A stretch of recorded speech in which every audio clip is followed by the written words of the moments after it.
Hello, my name is Sean and welcome to my little video.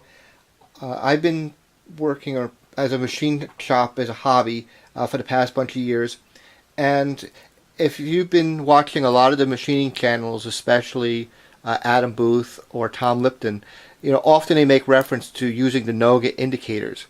Well, I was watching them one day and figured, okay, that looked like a nice idea, and I went off to eBay and I found that you can buy these little Chinese indicator holders that are similar to Noga, not as good, I would say, but they, for the hobbyist, they're adequate. And I bought myself an indicator holder. I actually bought two of them after I tried it out. So on here it has a little magnetic base, and it's got the indicator arms, and it's got a lot of movability, so you can put your indicator where you want it. So when I first got it, and I put it on I have a little South Bend 9-inch lathe, and unlike the larger lathes, you really don't have a lot of machine surfaces to attach the magnet to. The only really machine surface that I have that I could attach the magnet to was right on the cross slide, right in front of the compound.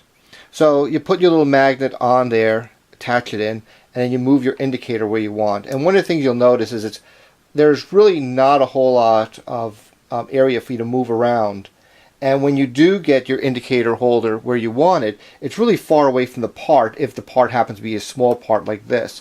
So you have to go all the way in, and that's because that your magnetic base is all the way out here. The other thing I notice is that as soon as you touch it, well, this magnet isn't that good. It will basically separate fairly simply by adding a little pressure on the tool. And if you got a nice indicator on your indicator holder, you don't want that to come loose and fall on the floor. So I kind of figured it's had to be a better way to mount the indicator to the lathe, especially on a small lathe where you don't have the real estate for a machine surface, because you can't put it down on this surface because it's got a screw here. The painted surface isn't really that good for the magnetic hold, and it's not really flat. It's not a machine surface like you'll see on larger lathes. So I figured, okay, well, there has to be a little better way. And what I came up with, see, I use an Aloris quick change tool post, and I also had a phase 2 quick change tool post, which a lot of people use.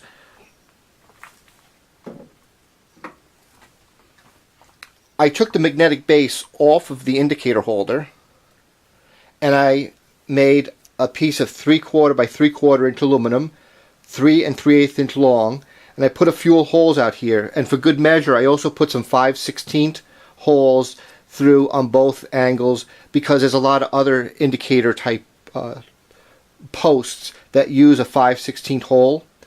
And now with this, what I can do is mount it to my tool post when I take the tool off and I need to indicate something.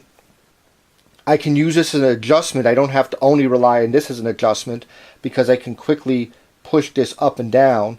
I could also put a screw in here if I wanted to, and move it just like I would do a tool post, and give it a position for it to, just set a quick change position that it would set down to. But simply by applying some pressure on there, this now will not fall off the lathe. It gives you a little more flexibility because, one, you can move it around wherever you want, and the magnet's not going to come loose, and you're not relying on this machine surface, you're relying on this surface here as where you're mounting it to, so you don't have as big an issue with the magnet. It's more solid, it comes out to be.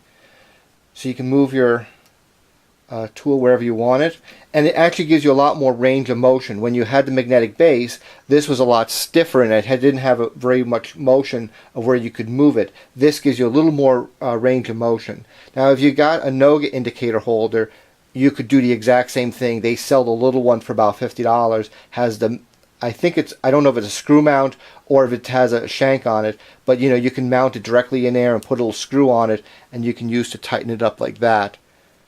But I thought it was a great little idea, and it's not, like I say, it's not the best indicator holder, but if you put pressure on it, you can move it. But when you actually are using it to go and indicate on the lathe, it will hold and it'll tell you where you are, and then when you're ready that you don't need it anymore, you simply take it off, put it off to the side, and you can go on and swap it with a tool. What you can also do is, if you don't want to go through the trouble of making the notch it out and do a 60-degree angle that you can make it fit on the tool holder, you can use an existing quick change tool holder, make a shaft, a stub that fits in it like a tool does, drill a hole, whatever the hole is. I think this was a 1032, but I imagine that there would be different size threads depending upon what the manufacturers or what the day of the month is that they make these things. So this, I thought it was going to be a metric thread. It came out to be a 1032, but I would figure that you could end up with a metric thread just as easily.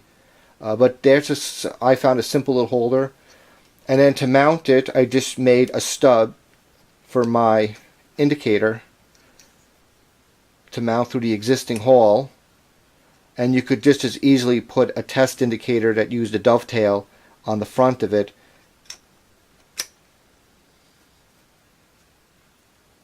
And you can make this adjustable too if you want.